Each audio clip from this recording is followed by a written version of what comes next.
La vida es fácil, solo respira.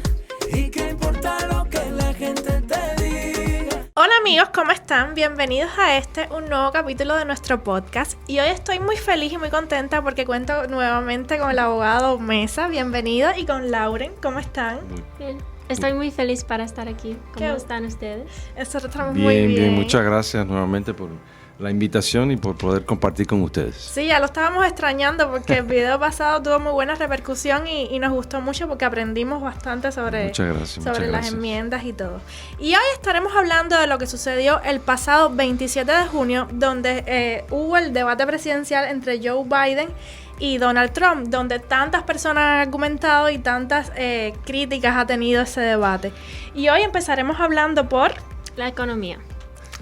Bueno, primeramente hay personas que le dicen que fue un debacle presidencial, no un debate presidencial. Exacto, muchas personas pensaban que estábamos en presencia de dos abuelitos discutiendo entre sí de que si uno era mejor en el golf, que tenía mejor... Exactamente. La verdad que fue un poco raro esa parte, pero bueno, fue interesante ver el debate. Sí. Abogado Mesa, comenzamos con una pregunta fundamental.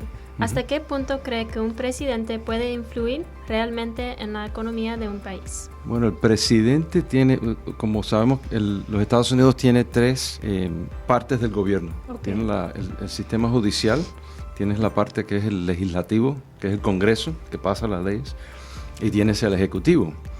Entonces, es una buena pregunta porque se supone que ese poder que existe del gobierno se divide entre los tres. Entonces, ¿qué pasa con el presidente? El presidente tiene la habilidad de afectar a la economía a través de regulaciones administrativas, que son como reglas, igual que unas leyes, lo que no lo pasa el Congreso, sino son leyes que pasa el presidente bajo su discreción. Entonces, según esas regulaciones, eso puede afectar muchísimo la economía. Un ejemplo sería, por ejemplo, si el presidente dice a través de una de las organizaciones del gobierno que no pueden haber carros con petróleo, que ahora van a tener carros con eléctricos solamente. Sí. Eso tiene un impacto muy, muy grande en el sistema que tenemos actualmente que es basado en el petróleo.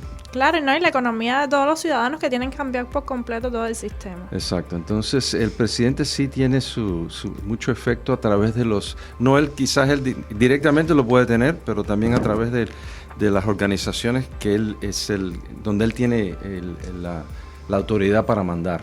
Okay. O sea, él pone una persona encargada de un departamento, entonces esa persona puede hacer recomendaciones por regulaciones y eso es todo bajo el mandato del presidente. Con compañías internacionales, ¿eso cae en que un presidente decide cosas? Sí, también, por ejemplo, en el debate se habló el presidente Trump, de tarifas contra la China. Sí. Okay, porque dice que la China nos pone tarifas a nosotros y nos hace difícil nosotros exportar para la China. Entonces, lo que él dice, una de las formas de parar a los chinos, básicamente, en los Estados Unidos es poniendo tarifas. Entonces el presidente puede poner las tarifas.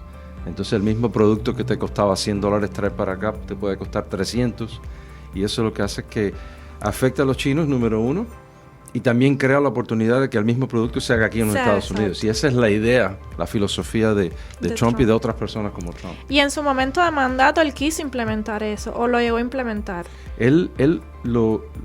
Creo que lo implementó, tarifas, quiso hacerlo, siempre lo decía, sí, y a él lo toman en serio. Entonces saben que Trump es capaz de hacerlo y lo hace. Claro. Entonces, por lo tanto, el comportamiento de otros países es distinto con un Trump o una persona como Trump en poder, que desafortunadamente la administración que tenemos actual, que no tiene la misma, en mi opinión, no tiene el mismo respeto internacional que puede tener un Trump o que tuvo un Reagan, por ejemplo. Exacto, se ven los resultados y en todo lo que mientras estuvo en su mandato. En cuanto a Biden y Trump, ¿qué impacto fue percibido en la economía en sí en el momento de que cada uno estuviera en el poder? Bueno, Biden todavía está, pero...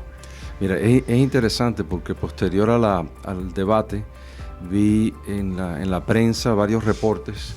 Entonces, un ejemplo que hicieron fue una de las preguntas que siempre suceden cuando hay una elección es, ¿están mejores ahora que hace 4 años? Esa es una de las preguntas que todos los políticos hacen. Claro, se ha evolucionado, ¿no? Sí, entonces vi una estadística que, por ejemplo, la gasolina estaba a 1.99 el galón. Ahora está como a 3.99 el galón, más o menos. Sí, una hipoteca para una casa, la tasa de intereses estaba al 3.29%. Ahora están por el 7%. Entonces, una gran diferencia.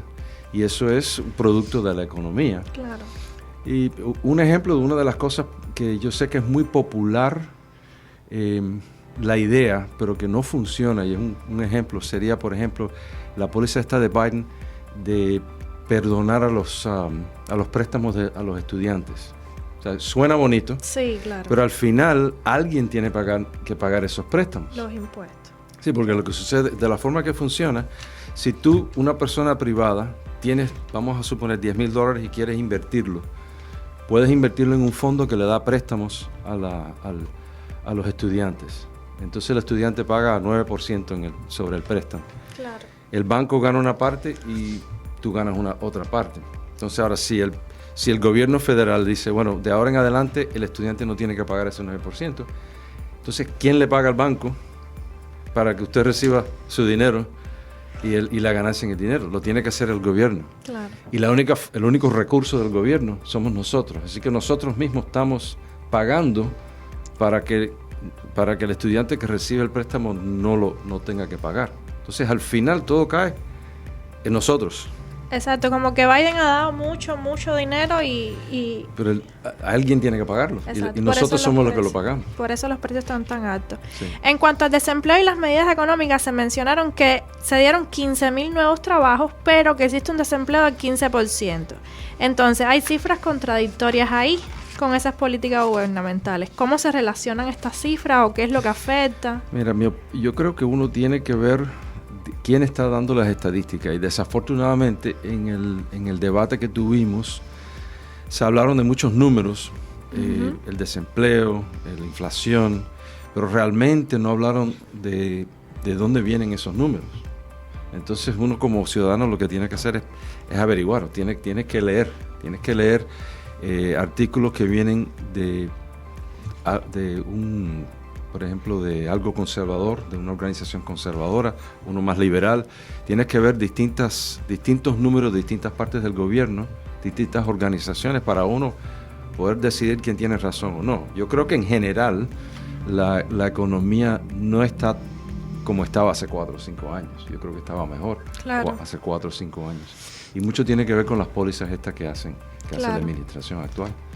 Exacto. Entonces, ¿cómo se critica también a las compañías por dañar a las personas mediante la codicia corporativa? Eso en cuanto al desempleo. Desde su punto de vista, ¿qué medidas legales podrían implementarse para contrarrestar esto?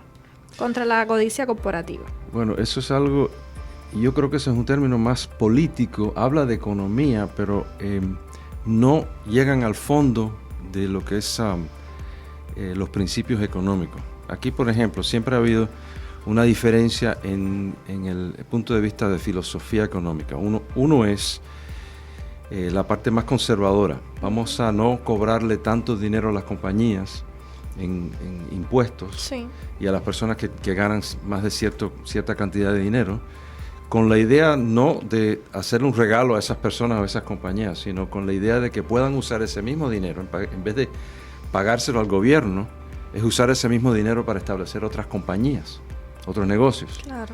Que eso a la misma vez crea empleo para el país. Claro. Entonces hay otra filosofía de economía que lo que piensa es que el gobierno debería de meterse en la parte económica, entonces darle incentivos a las personas para poder gastar el dinero. El problema de eso es, yo creo que una forma de explicarlo sería que yo te dé, por ejemplo, si yo te enseño a pescar y tú aprendes a pescar, tú vas a poder pescar, esté yo o no esté yo. Claro. Porque sabes hacerlo, sabes conseguirlo. Si yo lo que hago es que te regalo un pescado un día y el día que yo no esté, no vas a tener forma de ganártelo tú mismo. Entonces, una de los economistas famosos que habla de la parte conservadora que le acabo de decir se llama Milton Friedman. Entonces es una persona que ya falleció ya y es una persona de otra época, pero todavía se pueden ver las películas de él en YouTube, las entrevistas. Entonces explica esa teoría. La teoría opuesta es de otro economista que se llamaba Keynes. Entonces le dicen la teoría Keynesian. Entonces, una de las personas que estaba en contra de esa teoría y más a favor de las teorías de Friedman era Ronald Reagan. Y durante la época de Reagan, la economía era una cosa impresionante.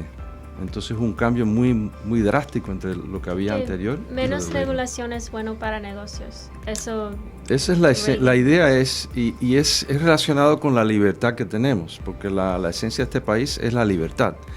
Entonces, por ejemplo, aquí no había income tax, no había el impuesto sobre la renta hasta los años 1900.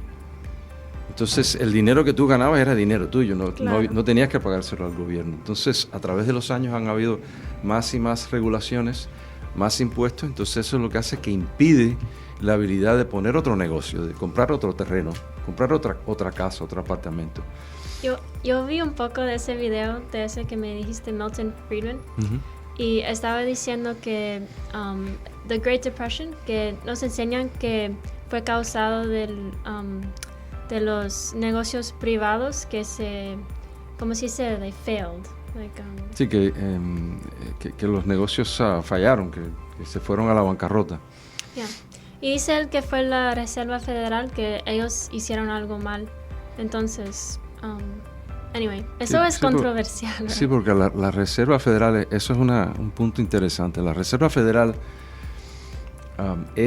suena como si fuera una parte del gobierno federal, pero no lo es. Es un banco privado.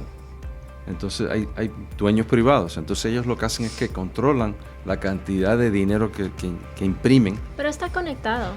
Y les reportan al gobierno federal, pero hasta la fecha nunca ha habido una auditoría de la Reserva Federal. Entonces hay muchos congresistas y senadores que quieren hacer una auditoría para saber exactamente cómo es que se manejan. Internamente cómo manejan la Reserva Federal, que tiene un efecto tan grande en la economía. Y parece cuando dice Reserva Federal que viene de los fondos del gobierno, pero no tiene nada que ver. No, porque una cosa curiosa, si ves un billete de cualquier billete de $1, te dice Federal Reserve Note. Quiere decir que es como una promesa de pago del de la Reserva Federal. Hace 30, 40, 50 años, era como la moneda, el billete era distinto. Te decía, por ejemplo, Silver Certificate, certificado de plata. Había otro que era Gold Certificate en otra época, que era certificado de oro. Quiere decir que esos billetes estaban amarrados con el valor del oro y de la plata. Entonces, con $1 tú podías ir a un banco y conseguir el equivalente en plata o en oro. Entonces lo que se hizo en los años 70, se eliminó amarrarlo a la plata o el oro. Entonces lo hicieron como una promesa. Entonces hay economistas que dicen que eso es como que no está basado en nada real, que es como algo en el aire. Y un ejemplo de la moneda de una moneda que todavía está amarrado a la plata es el British Pound Sterling, la moneda de Inglaterra. Sí, la libra que esterlina. Todavía la libra esterlina. ¿Por qué? Porque es una libra de plata esterlina. Mira tú qué detalle. Por eso le dicen pounds en vez de dollars. Iba a decir que la Reserva Federal, ellos deciden los números de inflación, ¿right? Sí, ellos hablan de la inflación, deciden y controlan la inflación. Una de las formas que controlan es controlando las tasas de intereses. Entonces ellos, por ejemplo, son los que le dan dinero a los bancos para que los bancos presten. Entonces si le suben el costo al banco, el banco tiene que subir el costo al consumidor. Claro. Entonces por eso, por ejemplo, las hipotecas que estaban a 3%, ahora están al 7%, porque la Reserva Federal le cobra más al banco. Y el banco tiene que ganar su dinero también. Y al final, ¿quién lo paga? Lo pagamos nosotros. Nosotros con los impuestos. Los precios que suben, eso tiene que ver con inflación, ¿right? Con esos números, ¿no? Sí, en parte es eso, y también si hay demasiada demanda por un producto específico, entonces el costo del producto y tampoco sube. Cuando está limitado el producto también. También. Entonces el que lo quiere tiene que pagar más. Claro.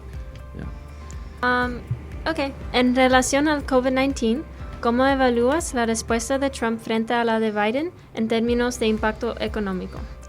Bueno, yo creo que es una realidad que COVID tuvo un impacto muy fuerte en la economía, porque la economía iba bien cuando Trump y después tuvimos el problema de COVID, que se cerró todo. Entonces, excepto Florida, ¿right? Bueno, la Florida bastante también. Algunos lugares no, pero la mayoría estuvieron, las calles estaban vacías, las personas no iban a trabajar y realmente cambió el mundo porque actualmente todavía hay muchas reuniones y muchas cosas que son online, virtuales. Exacto. Trabajos que son virtuales. A distancia. Entonces creo que se hizo lo que se pudo.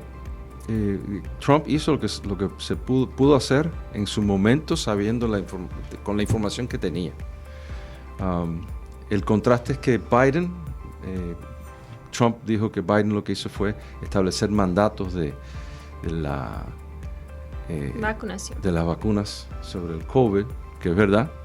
Entonces yo creo que eso también llega un poco a la esencia de lo que es la libertad aquí, porque si uno tiene libertad sobre su propio cuerpo, y entonces hay trabajos que por requisitos del gobierno tenían que ser vacunados y ahora hay personas que lamentan haberse vacunado porque han habido estamos viendo más y más demandas sobre los efectos de las vacunas. Inflación del corazón, right? Mining or something. Sí, del corazón se ve problemas en la sangre, entonces personas que son, no solamente los ancianos, sino personas jóvenes han muerto y con sangre cosas raras que no se explica. Claro, como fueron producidas en tan poco tiempo, no tuvo oportunidad de tener, tú sabes, la revisión oportuna para saber qué efectos secundarios podría traer cada vacuna. Sí, y yo creo que realmente ninguno de los dos habló con tanto detalle de lo del COVID. Mencionaron algunas cosas en general, pero no llegamos a unos detalles con más sustancia, yo creo.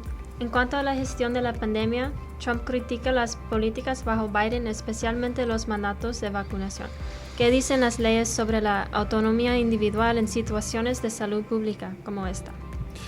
Bueno, la persona tiene la última palabra sobre su cuerpo y la vacuna o no. El problema, lo que criticó el presidente Trump al presidente Biden, es que establecieron mandatos. Entonces, por ejemplo, las personas que trabajan en un hospital, personas que trabajan con el público, tenían por mandato que ponerse la vacuna o no podían trabajar. Entonces, el punto de vista de Trump era que eso no debería ser así. Uno debería de tener la autonomía de poder hacerlo. Yeah. Entonces, la realidad es que no te pueden obligar. Pero no ponerse la vacuna en ese tiempo tenía sus ramificaciones económicas. Entonces, habían personas que decían, bueno, si no me pongo la vacuna, no puedo trabajar y no puedo ganarme la vida. Exacto, y también decían, bueno, si no me pongo la vacuna puedo provocar que se cree otra cepa del coronavirus. Correcto. Había muchas hipótesis acerca de no ponerse la vacuna. Correcto. Entonces eso fue porque todo el mundo, ibas a algún restaurante, ibas a algún lugar y te pedían también la vacuna. No, sí, es verdad. Entonces... Y exámenes de la vacuna, si tenías que tener cierto tiempo, no podían tener más de cierto tiempo. Exacto. Una semana, 10 días, 14 días. Primera dosis, segunda dosis, tercera dosis. Sí. Y actualmente la piden de manera obligatoria para todas aquellas personas que quieren ser residentes. Necesitas una vacuna de COVID. Obligado. Si no puedes hacerte... Que eso es en contra de la esencia de la libertad de los Estados Unidos. En cuanto a las políticas fiscales y la deuda, los recortes de impuestos y la deuda nacional son temas candentes. Es decir, Trump y Biden han tomado enfoques muy diferentes. ¿Cuáles crees que son las implicaciones legales y económicas a lo largo del plazo de estas políticas, a largo plazo? Bueno, parte del problema es que cuando tienes lo que tenemos actualmente, que estamos en un déficit, quiere decir que nosotros hemos gastado más de lo que tenemos. Exacto. Entonces la única forma... Si tienes $10 en el bolsillo, no puedes gastar 15. Entonces, la única forma que gastas los 15 es que tienes que pedir prestado 5. Entonces, ¿qué es lo que ha hecho el gobierno federal? El gobierno federal ha gastado miles de millones de dólares por encima de lo que tienen. Sí, pero... Y le piden préstamos a la misma Reserva Federal, por ejemplo. Entonces, tienen que pagar esa deuda con intereses. ¿Quién paga eso? nosotros lo pagamos. Entonces, a la larga, claro, es un sistema que no se puede mantener, no se puede sostener, porque algún día no vas a tener suficiente dinero. Claro. Yo aprendí que el sistema financiero es así, que como dice que yo tengo $100 en el banco, pero nada más necesitan $10 y después esa 90 lo dan a otra persona. Entonces, todo hay menos dinero, no hay tanto dinero que piensan. Lo que te refieres es, por ejemplo, los bancos no tienen que mantener todo lo que el dinero efectivo dentro del banco que tienen sus clientes. Entonces, por ejemplo, si la cuenta de banco tuya dice, para usar el ejemplo de Lauren, si dice que tiene $100 en la cuenta, el banco solamente tiene que tener en efectivo 1%. Puede ser $10, $20 dentro del banco para tu cuenta. Físico, claro. El resto lo presta, hace otras transacciones financieras. Entonces, pero el sistema de la banca tienen auditores y tienes que tener un mínimo. Si te vas por debajo del mínimo, entonces te pueden cerrar el banco. Y eso fue parte de lo que pasó con la depresión en el año 1929, porque la gente se pusieron nerviosa, todo el mundo fue al banco y quería retirar el dinero y el banco no tenía dinero. Claro. Entonces fueron cerrando los bancos. Lo que digo es que es normal, que dices que nosotros, este país tiene un déficit, pero es normal en el sistema, ¿right? Lo hemos hecho normal, pero yo no creo que sea una filosofía muy inteligente, porque al final, si gastas más de lo que tú ganas, al final vas a tener un desastre financiero. Una deuda. Es una deuda. Entonces, ¿qué sucede? Cuando el país se ve en esas situaciones, tienes que buscar recursos de otros países. Entonces, eso permite que otros países compren bienes acá, compren acciones aquí en compañías y controlen a la economía americana. Y eso es lo que no podemos En el pasado, los sistemas eran como de oro o de silver, right? En el pasado siempre fue diferentes cosas que... Había menos inflación. Claro. Menos inflación porque no tenías tanto... no era tan volátil el sistema financiero. Entonces también otra parte de eso es que, por ejemplo, hay mucha especulación. Hubo una época, nosotros nos recordaremos del desastre de bienes raíces, de los bancos que cerraron, porque lo que hacían eran una propiedad que costaba $250,000. Buscaban una persona que decía que no vale 250, vale 500,000. Entonces ganabas un valor de $250,000 en 6 meses. Exacto. Buscaban préstamos. Entonces, cuando venías a ver, era una casa que valía realmente $300,000. El dueño debía $500,000, entonces perdía la casa. Entonces fue un desastre y eso es producto de esa especulación que sucede. Trump también ha comentado sobre la falta de reciprocidad en las relaciones exteriores. ¿Cuál es el papel del derecho internacional en este aspecto? Bueno, eso es una pregunta muy interesante porque él yo creo que se refiere a dos cosas distintas. Número uno es la diferencia entre lo que los Estados Unidos exporta, lo que fabrica aquí y manda al exterior, y lo que importa, lo que compra del exterior y lo trae para acá. Entonces, el presidente Trump es de la filosofía de que deberíamos de producir cosas en Estados Unidos como era antes. Antes había muchas fábricas que hacían todo tipo de productos y nosotros exportábamos nuestros productos. Y veías Made in USA y era una cosa... Era bueno decir Made in USA. Entonces ahora lo que por los costos, por problemas financieros, por muchas razones,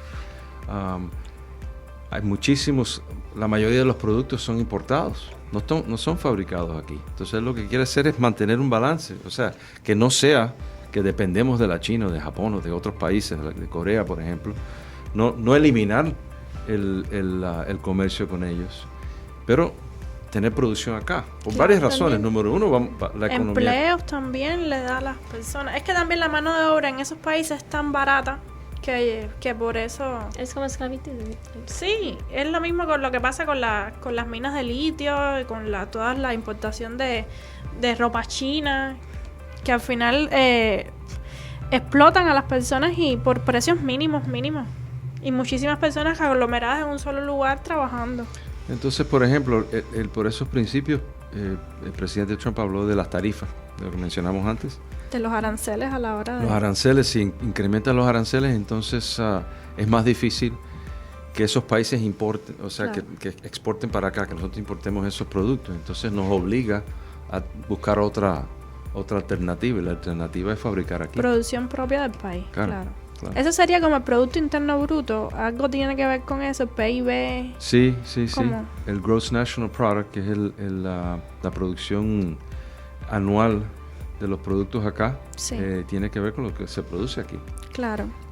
En cuanto a las relaciones exteriores y la percepción internacional, comenzando con las relaciones exteriores, ¿cómo afecta la percepción de que Estados Unidos ha perdido respeto internacionalmente a la política exterior del país? Tiene mucho que ver con la pregunta anterior. Sí, yo creo que hay...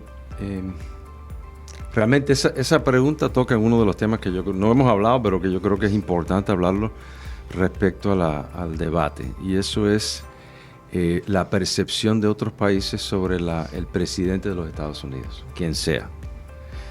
La presidencia de los Estados Unidos es más grande que President Trump, que President Biden, que George Washington, que Reagan. Es una oficina que hay que respetarla. Entonces, para nosotros, yo creo que hay personas que aman al presidente Biden, piensan que es muy buena persona, que es muy buen presidente, y hay otros que piensan lo mismo de Trump. O sea, están en campos distintos, claro, pero yo creo que lo que vimos en el debate del estado mental del presidente es muy preocupante. Y yo creo que otros países están viendo eso, porque si ves una persona que realmente su capacidad mental es muy triste, se pierde mentalmente, físicamente a veces conocemos otros ejemplos que ni siquiera sabe dónde está. Claro. Entonces es triste verlo, es triste decirlo, pero es la realidad. Entonces, ¿qué pasa? Que cuando otro país ve un presidente de los Estados Unidos así, es muy difícil poder negociar con ellos, poder hablar de temas muy serios. Claro. Si tienes una persona que tiene la capacidad de tomar cargo de esa oficina, con todas las facultades mentales que hacen falta, entonces ya puede hacer su trabajo. Entonces yo creo que la diferencia que vimos es un factor muy importante. Otra parte, una discrepancia que también hubo entre Trump y Biden es si no hablamos de la parte esa mental, yo creo que es demencia lo que tiene el pobre señor. Si no hablamos de eso, sino simplemente de la forma que hacen su trabajo, Trump pide el respeto de otros países. Por ejemplo, él ha dicho a los otros países europeos, si vamos a hacer este tipo de acción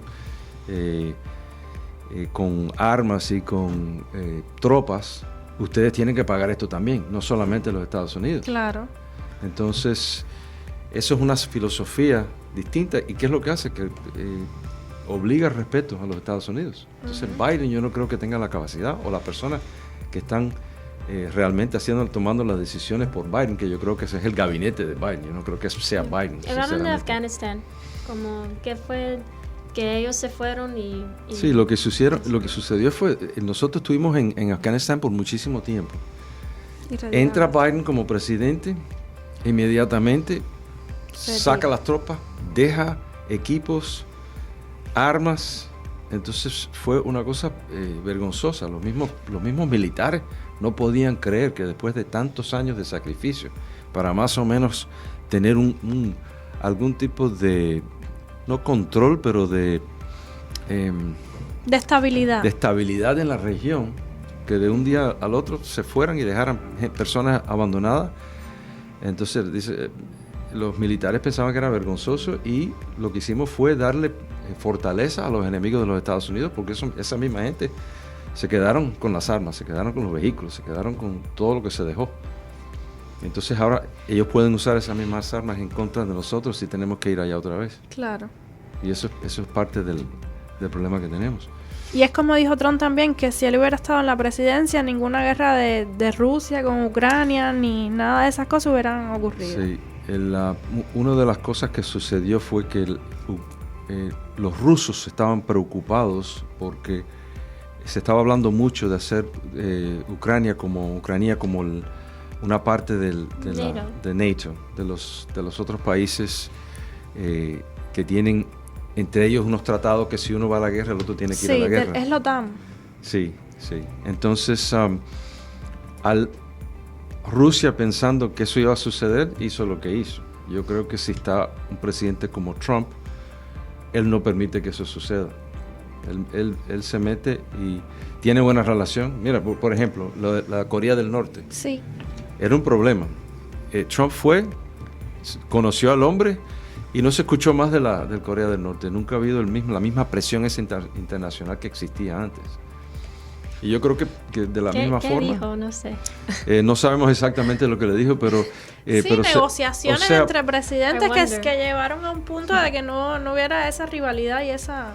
Sí, porque estaban hablando de, tú sabes, guerra y de guerra nuclear y todo ese tipo de cosas. Y de buenas a primeras todo eso se calmó, claro. Se calmó. Y yo creo que hubiese tenido el mismo efecto y lo puede tener. Por eso, desafortunadamente, si el mundo internacional percibe un presidente que es débil, van a tomar ventaja si pueden. Claro. Y eso es creo que lo que ha sucedido. Yo creo que hasta los propios demócratas están preocupados porque no se habían dado cuenta hasta que pasó este debate del nivel que tiene el presidente actual. Sí, yo creo que sí. Hay muchas personas que no lo quieren ver, pero es la realidad. Entonces, lo triste es que, mira, el presidente Biden sirvió en el Senado y ha trabajado en el gobierno más de 50 años. Es una persona que tenía mucha carisma, mucha habilidad, era una persona inteligente para poder hacer el trabajo de negocio, para lograr que uno vote para lo que él quiere, ese tipo de personas. Era muy hábil en eso. Verlo en las condiciones que está es vergonzoso para él y para la oficina de la presidencia. Aguado, hay una pregunta respecto a eso. El gobierno, es decir, no tienen la capacidad de establecer un límite de edad para cada presidente, porque como quiera que sea, cada ser humano a medida que pasa el tiempo va perdiendo calidad en su cerebro y todo, en sus funcionalidades. Entonces, en ese caso, el gobierno no tiene la manera de establecer hasta esta edad es que una persona puede ser presidenta. Actualmente no existe, pero sí se pudiera hacer. Esa es una de las cosas que pudieran hacer. Pero a veces hay personas muy claras. Depende, ¿no? Trump, el presidente Trump no es una persona joven, pero él, debido a lo que vemos, tiene todas sus facultades. A lo mejor hay muchas personas que no le gusta su personalidad o su estilo, pero por lo menos sabemos que está dentro de sus cabales y sabe lo que está haciendo, no se pierde. Es una persona que tiene la energía y la actitud de una persona mucho más joven. O análisis psicométricos, no sé, maneras de evaluar la capacidad intelectual de una persona que sepan que puede estar en la presidencia o no, ¿por qué? Eso se pudiera establecer. Actualmente no lo tenemos, aunque sí se ven con médicos, etcétera, pero no sabemos los detalles. Claro, ¿y qué tan viable o factible es? Pasando a la inmigración, Trump ha hecho afirmaciones contundentes sobre los inmigrantes dañando la seguridad social, mientras que otros argumentan que contribuyen fiscalmente. ¿Cuál es la realidad desde un punto de vista legal y económico?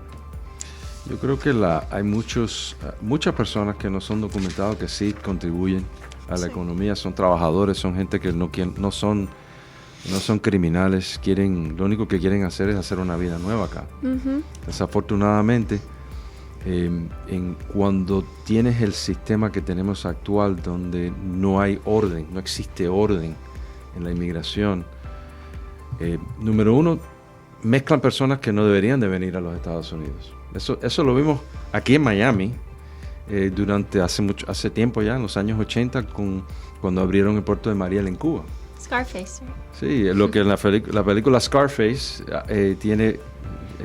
demuestra lo que estaba sucediendo. Entonces, ¿qué es lo que hizo el gobierno cubano en esa época? Sí, podías recoger a tu familiar, podías ir a Cuba a recoger a la familia, pero también tenías que traer 3 o 4 más en el barco tuyo que salían de las cárceles y salían del lugar. Entonces, aquí, por ejemplo, yo recuerdo que en el año 80, o en el 79 creo, en todo el condado de Miami-Dade hubieron 30 o 36 asesinatos, ¿okay? En el año completo.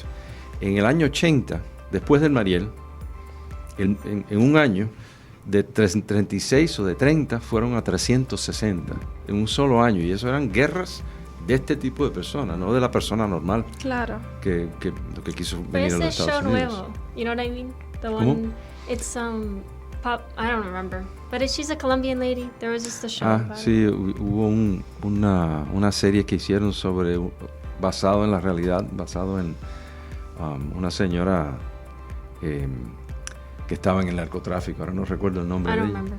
Pero sí. Griselda. Griselda. Sí.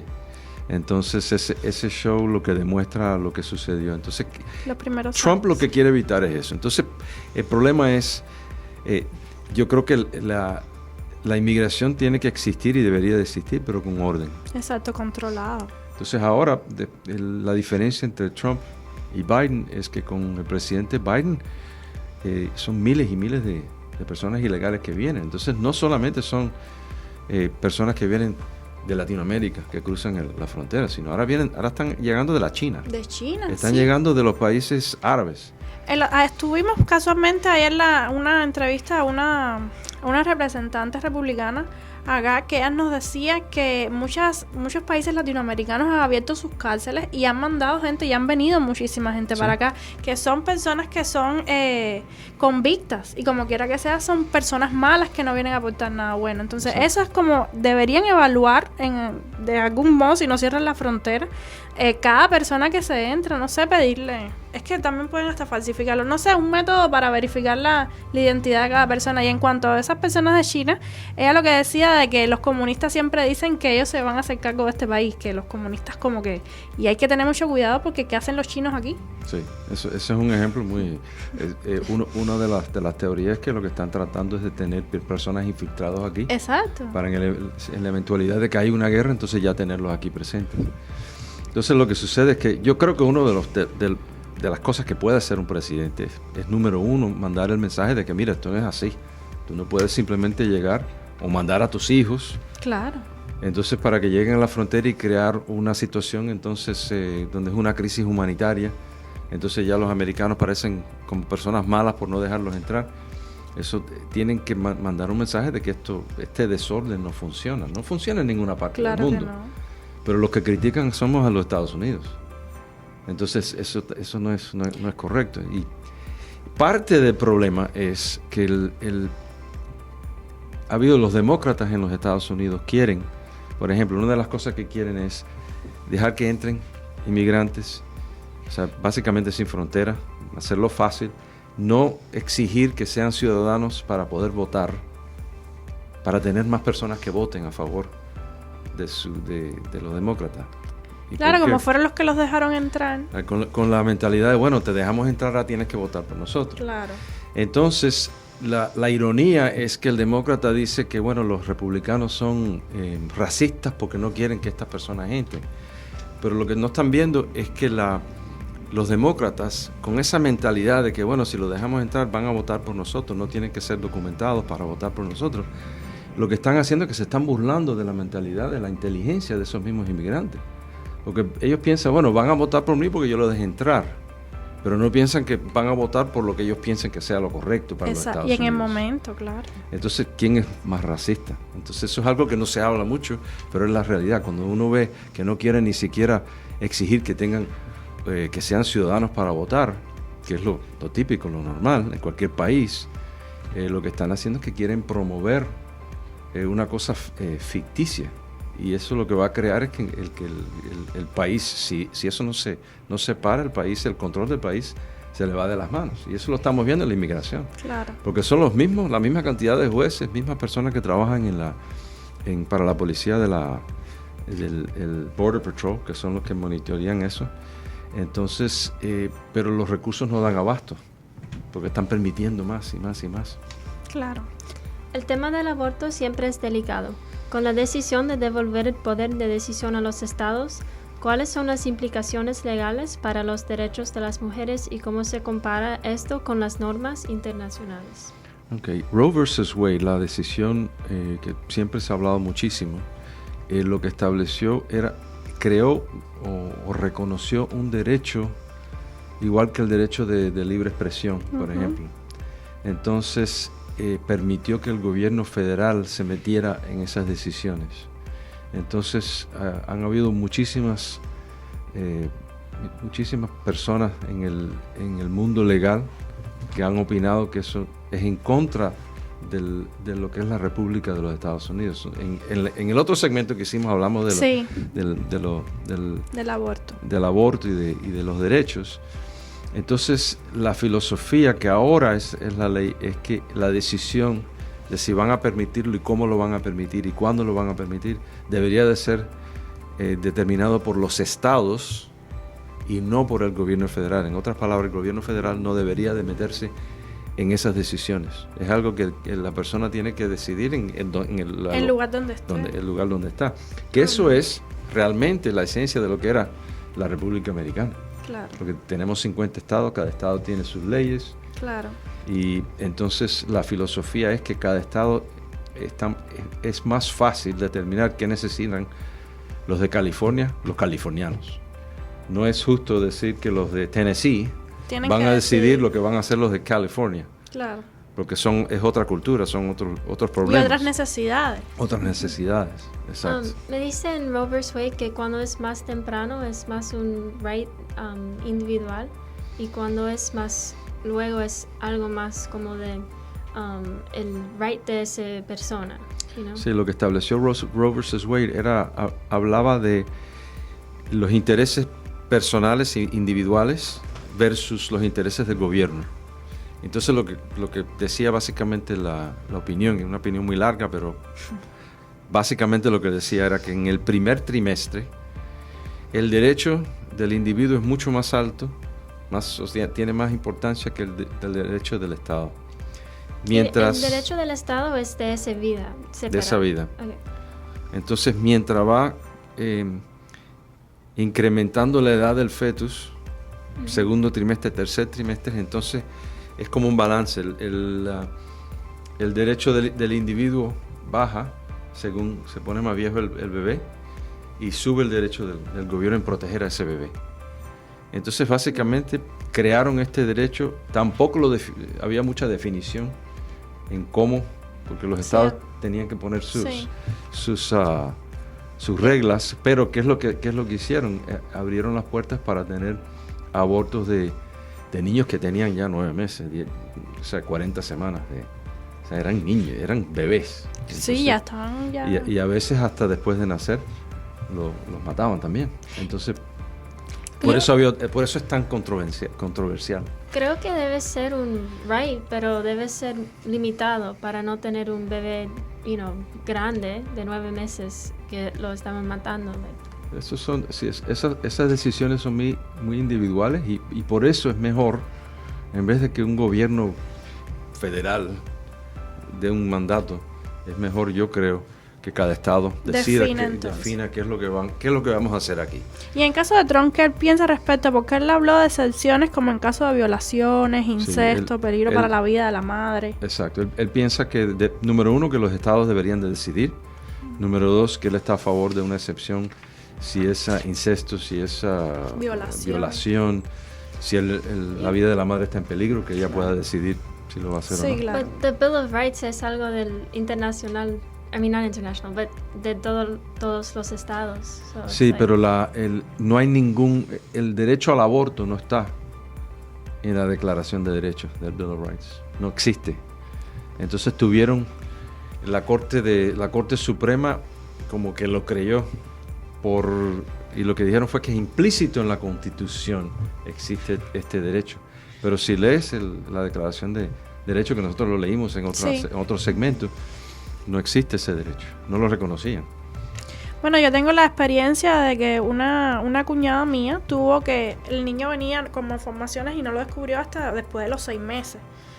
Y tuvo que ir a Washington, a una clínica privada y hacérselo allá porque aquí ninguna clínica se aceptaba que se lo hiciera. Y ahí yo sí tengo un ejemplo claro de que es complicado. Ok, finalmente, con rumores sobre la salud de Biden y la posible aplicación de la enmienda 25, ¿qué procesos legales se iniciarían y cuáles serían las consecuencias políticas de tal acción? Muy buena pregunta. Nosotros tenemos la enmienda número 25 a la Constitución. Esa enmienda tiene varias secciones, pero básicamente lo que indica es que si el presidente muere, el vicepresidente toma cargo y es presidente. También dice que si el presidente tiene una incapacidad y no puede servir como presidente, que hay un mecanismo para que el vicepresidente o la vicepresidente sea el presidente durante esa incapacidad. Eso se hace con el gabinete, o sea, básicamente los miembros del gabinete del presidente tendrían que escribir un documento que dicen básicamente, mira, lamentablemente pensamos que el presidente no tiene la capacidad para hacer sus funciones, entonces queremos que se suspendan los derechos de él como presidente y que el vicepresidente o la vicepresidenta... Pero el cabinet son los empleados del presidente, ¿no? Él elige a esas personas, entonces el Senado tiene que aprobarlos. El otro mecanismo existe con el Congreso. El Congreso también puede votar para quitarlo y darle los derechos al vicepresidente. Entonces, ¿cuáles son los efectos? Eso es interesante, porque ¿qué pasa? Ahora yo creo que muy pocas personas no están convencidos de que el presidente Biden tiene problemas en servir como presidente. Yo creo que es evidente, yo creo que todo el mundo lo sabe. Hay personas que no lo quieren aceptar, no lo quieren decir, sí. Pero yo creo que el consenso es que es una cosa actual, es la realidad.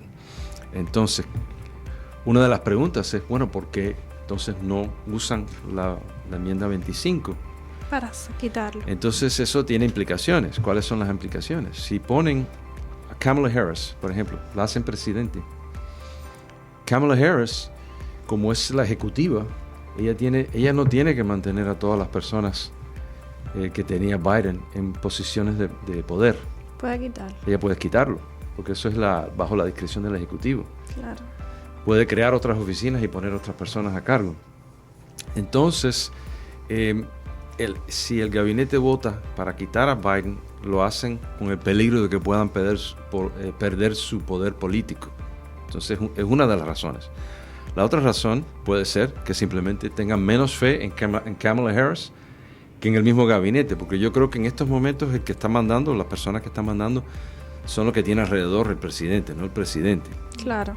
Entonces, ellos posiblemente tengan más fe en lo que ellos puedan hacer que venga una persona que en nueva. poner a Kamala Harris como presidente. Entonces no se sabe, pero son las posibilidades que pueden existir. Entonces el otro problema es que si lo quitan, entonces ¿qué hacemos con las elecciones? Porque ya vienen las elecciones pronto y en muchos estados ya se pasó el tiempo para poner el nombre de otra persona por el partido. No, yo creo que eso hasta el final ya debería estar. Entonces, yo creo que no tienen alternativa que mantenerlo como presidente. Hasta el final. Parece que cambian esa regla. Y una de las cosas que yo creo que no se habla mucho, pero que es impactante, es que recuerden que el presidente de los Estados Unidos es el comandante de todas las fuerzas militares en Estados Unidos. Esa persona puede comenzar una guerra nuclear. Entonces, es preocupante pensar que esa oficina con tanto poder esté en manos de una persona que no esté dentro de sus cabales. Después del debate vimos no sé si ustedes lo vieron o no, pero hubo un segmento que pusieron en la televisión que mostraron a Trump cuando salió caminando y se fue, y después tuvieron otro segmento cuando Biden salió, con el presidente Biden. Entonces era vergonzoso porque la mujer de Biden le hablaba como si tuviera 4 años. Entonces hiciste muy bien, contestaste todas las preguntas. Esas son cosas que cuando mis niños eran de 4 o 5 años se les decía a los niños. Claro, como dando el aliento. Sí, entonces, desde el punto de vista humano,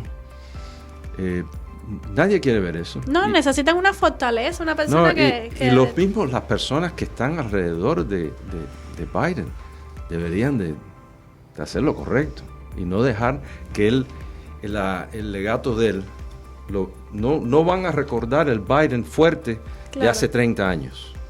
Ya es lo último que queda. Lo que van a recordar es lo que vemos ahora, que es triste. No debería ser. Así mismo. Vamos a hablar sobre la decisión de la Corte Suprema de hace unos días con respecto a Trump. Ok. Hubieron 2 decisiones importantes. La primera, que es menos impactante, pero es la de Fisher, que eran personas que estuvieron involucrados en lo que sucedió en el Capitolio, que se metieron en el Capitolio. El 6 de enero. Entonces ellos los estaban enjuiciando casos penales bajo una ley federal que se llama Sarbanes-Oxley. Entonces la Corte Suprema lo que hizo hace unos días es decir que ese estatuto no se puede usar para enjuiciar a una persona por estas acusaciones. Claro. Entonces eso básicamente elimina los casos penales contra esas personas. Entonces... Yo no entiendo. Ok, te voy a explicar. ¿Qué es lo que es? Sarbanes-Oxley fue una ley que pasaron después de un debacle aquí con una compañía que se llamaba Enron. Enron era una compañía de energía. Compañía pública, entonces las compañías públicas aquí que venden las acciones en la bolsa, sí, tienen que reportar sus ganancias, los bienes que tienen, los pasivos, lo que deben, sus estados financieros, los tienen que auditar con una compañía de contadores independientes y tienen que hacer reportes al gobierno federal bajo juramento que toda la información financiera que le damos es cierta. Entonces, ¿qué sucede? Enron, los ejecutivos de Enron estaban mintiendo. Entonces estaban emitiendo estados financieros que eran ficticios porque estaban perdiendo dinero, pero no querían que el valor de la bolsa de las acciones bajara. No querían que el público supiera el problema financiero que tenían. Entonces, entre los ejecutivos, la compañía de los contadores, ellos crearon esta información ficticia. Eventualmente todo explota, la compañía se va a la bancarrota, destruida. Entonces muchas personas fueron enjuiciadas, cárcel, todo tipo de problemas financieros. Bueno, por ese caso de Enron, pasan una ley que se llama Sarbanes-Oxley, que básicamente hace ilegal que ninguna persona pueda dirigir que otro en una empresa destruya información, documentos, que no trate de parar una investigación. ¿Por qué? Porque ¿qué hicieron las personas de Enron? Cuando vinieron las investigaciones empezaron a destruir papeles para que la investigación nunca llegara a saber exactamente qué es lo que estaba ocurriendo. Entonces Sarbanes-Oxley tiene esta ley específica que dice que es ilegal destruir documentación, impedir una investigación y las funciones del gobierno. ¿Okay? Pero es para ese propósito limitado. Entonces, claro, ¿qué hicieron los fiscales en estos casos que le pusieron a estas personas? Usaron esa acta para decir que el hecho de ir al Capitolio, protestar, hacer lo que hicieron, era una violación de Sarbanes-Oxley. La Corte Suprema dijo, mira, si vas a enjuiciar a estas personas, no lo puedes hacer con este estatuto, porque el estatuto no va para esa... No implica en la conducta de estas personas. Claro. Entonces, realmente lo que hizo fue, bueno, si quieres hacerlo, pon otro juicio, pero no puedes hacerlo así. Por aquí no puedes ir, esta no es la vía.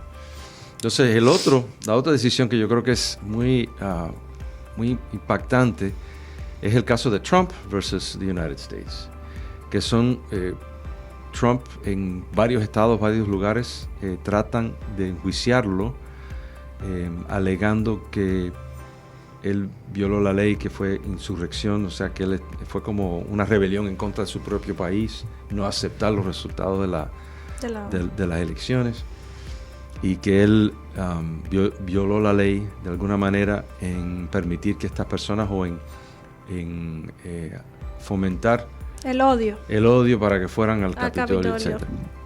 Entonces, una de las defensas de Trump, primero él niega todo eso. Esa es la verdad. Pero además de eso, dice que de entrada tú no puedes enjuiciar a un presidente por actos oficiales cuando está sirviendo como presidente. Exacto, es la libertad de expresión de cada cual. Sí, entonces cada cual hizo lo que sucede es que la Corte Suprema analizó todas las alegaciones y dijo, mira, si él era presidente el 6 de enero todavía. Sí. Entonces, cuando esto empieza a suceder, él habla con el Attorney General, que es el fiscal general de los Estados Unidos, y esas conversaciones querían usar eso como un acto criminal. Entonces dice, todo eso es protegido, yo tengo inmunidad. Que puedes votar a alguien. No, que él tiene la inmunidad, o sea, si él toma una decisión en ese momento, hablando con el fiscal general, esas acciones, esas decisiones, no lo puedes meter en la cárcel, no lo puedes enjuiciar, aunque haya cometido un error. Claro. O sea, no lo puedes llevar a la cárcel. ¿Por qué? Porque si el presidente cada vez que va a actuar piensa que lo pueden enjuiciar y meterlo en la cárcel, entonces no tiene la habilidad de hacer su trabajo. Claro. Entonces, por eso, en actos oficiales, que es conversaciones con el vicepresidente, con el fiscal general, eso es protegido, o sea, no puedes enjuiciarlo. Si son actos extraoficiales, actos de cosas personales que no tienen nada que ver con su función, entonces sí lo pudieran hacer. Entonces, ¿qué es lo que hizo la Corte Suprema? La Corte Suprema dijo que con respecto a actos oficiales no lo puedes llevar a juicio. Con respecto a los actos que pudieran ser considerados extrajudiciales, sí lo pueden llevar a juicio, pero la Corte de primera instancia nunca determinó cuáles de los hechos eran oficiales o extraoficiales. Y como ustedes no han establecido cuáles son las actas, nosotros no vamos a decidir eso ahora, lo vamos a mandar otra vez a la Corte de primera instancia. Entonces, si ustedes quieren, lo hacen en la Corte de primera instancia. El presidente siempre tiene immunity, right? Pero sí, hay límite.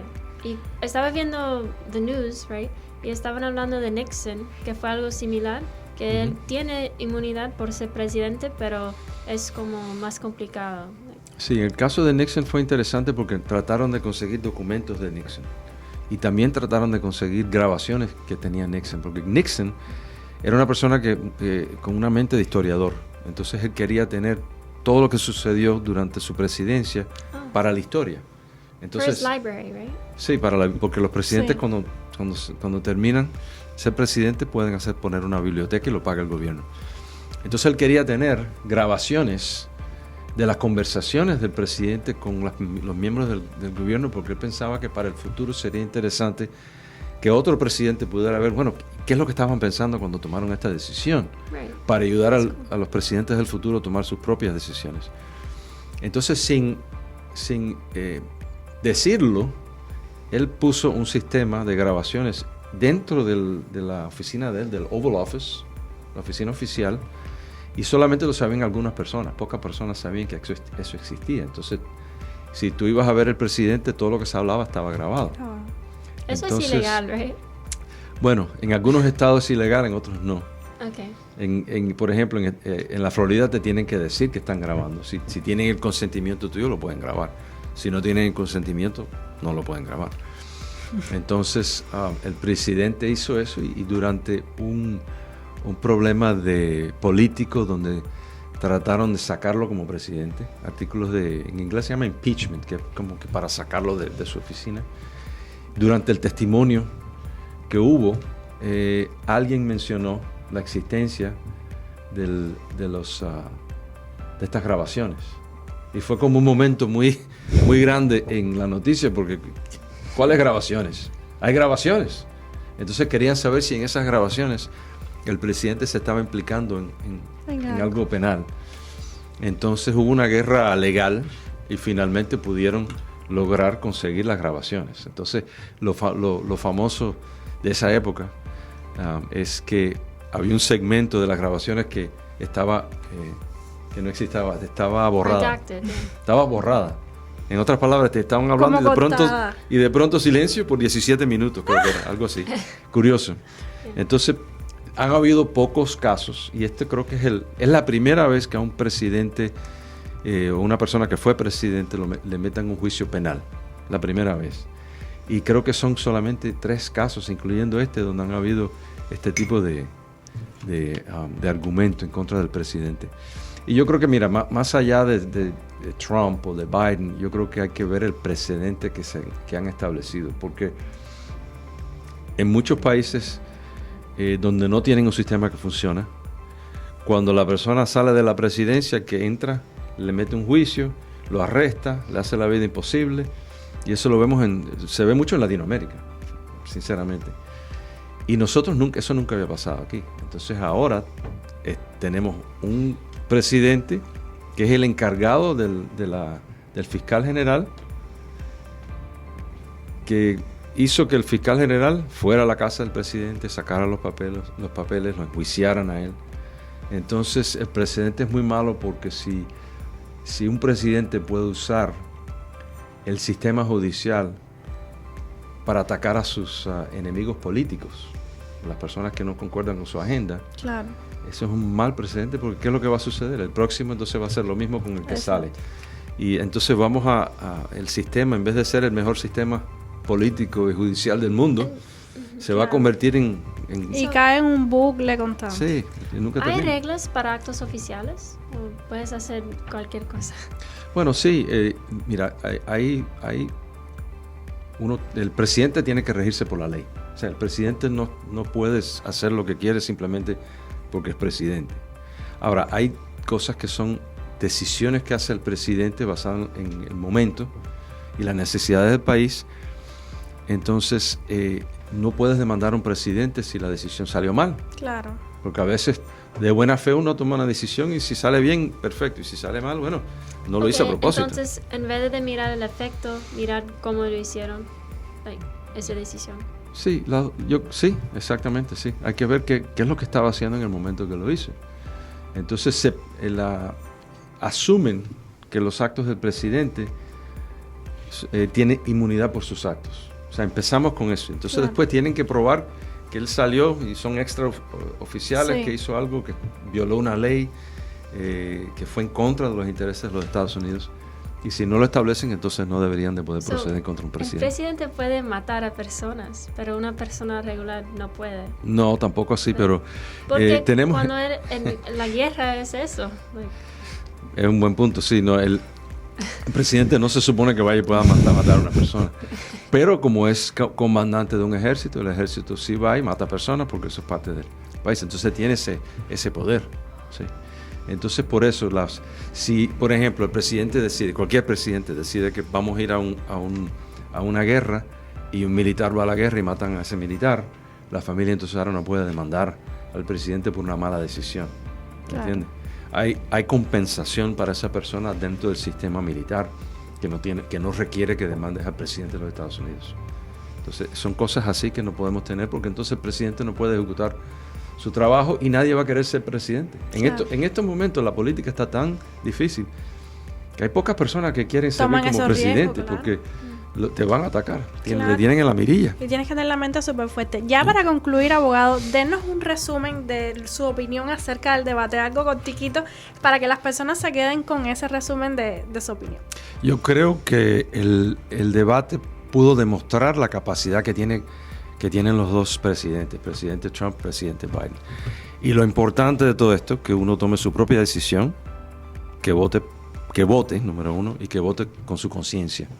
Exacto.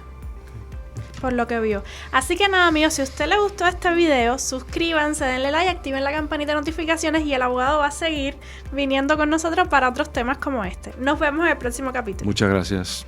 Gracias a ustedes.